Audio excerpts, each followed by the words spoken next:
Alright, this is our update on coronavirus market impacts. The economy and the housing market continue to see signs of improvement, particularly in terms of buyer demand. The labor market impacts continue to shrink while mortgage applications and showing appointments continue to improve. More realtors are closing deals and helping their clients to purchase homes.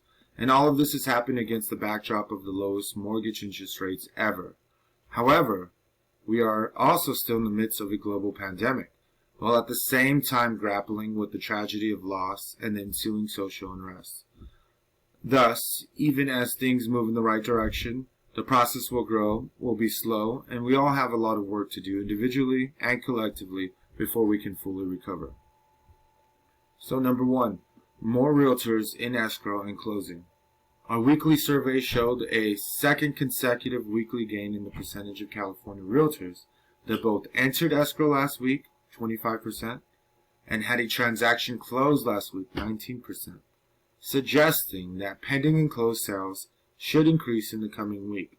In addition, there was a modest uptick in the percentage of respondents who had listing appointments last week, 29%, and the number of realtors who listed a property last week, 23%. Which is a hopeful sign that supply may begin to follow suit. 2. Continued signs of buyer demands coming back.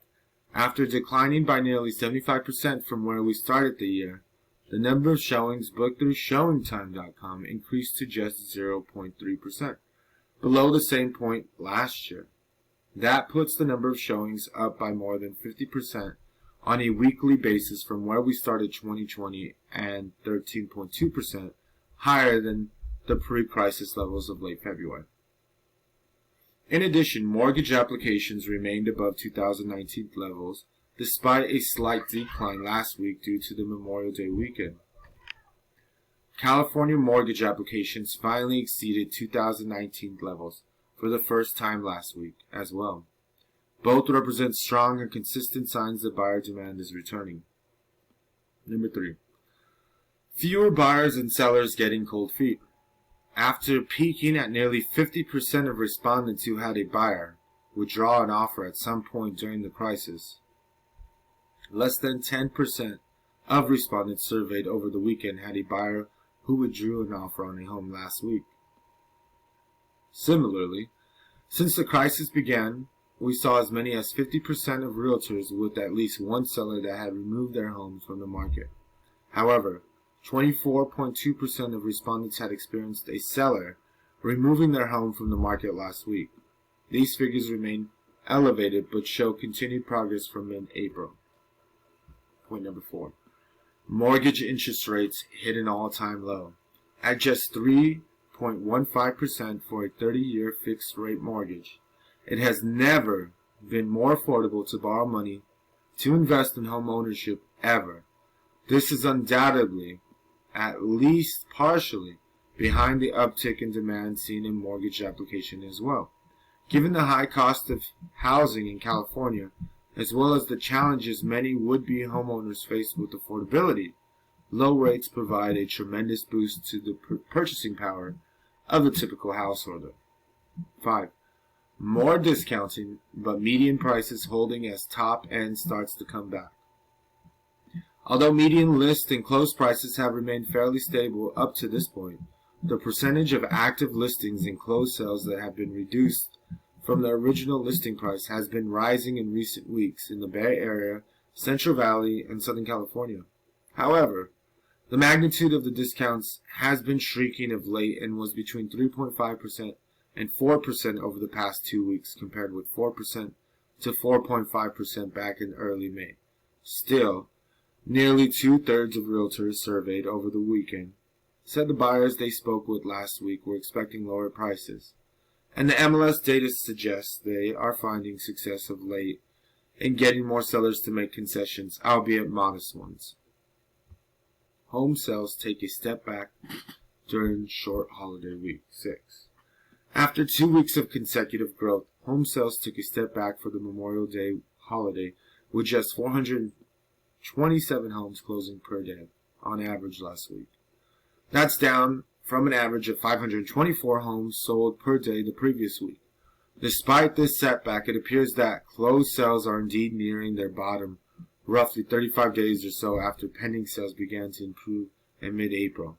However, the pace of growth has been very modest thus far, and although home sales are expected to resume their uptrend next week, the growth is expected to remain modest. 7.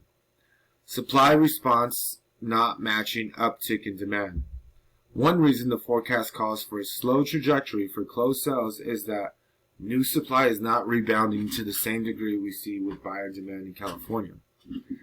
Indeed, pending sales were only down slightly last week despite the holiday weekend, and yet the pace of new listings coming onto the market has been essentially flat or down for the past 5 weeks.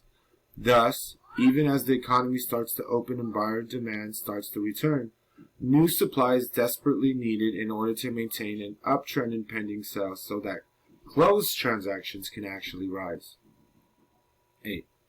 Unemployment claims cross 40 million. Despite the ongoing progress in the economy generally, our progress against the virus here in California specifically, or the recent signs that the housing market reached bottom roughly a month and a half ago, the U.S. economy crossed another critical milestone last week, as more than 40 million workers have now filed for unemployment insurance since the initial shelter-in-place orders were issued. The new claims have been trending downward for 8 weeks in a row, but the toll on our labor market and thus on consumer spending and economic growth over has been significant and will take time to heal. The economic market data has improved significantly over the last months. But as the short-term shock has faded, we have begun to simultaneously grapple with deeper structural issues in the country. This is a good reminder that those of us in real estate have the amazing opportunity to help people to realize the American dream of home ownership, which elevates inequality, boosts educational attainment, improves health, and helps to drive equal opportunity and treatment. However, it is also important to remind ourselves that especially as the economy begins to heal and return to some version of normal, that normal all too often meant that huge segments of Americans did not have access to home ownership. Historically, and that may still face barriers to the American dream today. As realtors, we are uniquely situated to help ensure that more of our fellow Americans overcome those obstacles as the economic tide slowly begins to turn towards the better. This is Emmanuel Rodriguez with Sold by Emmanuel, wishing everyone a happy and productive Monday, and have the best day, and make it the best day you can be. Take care.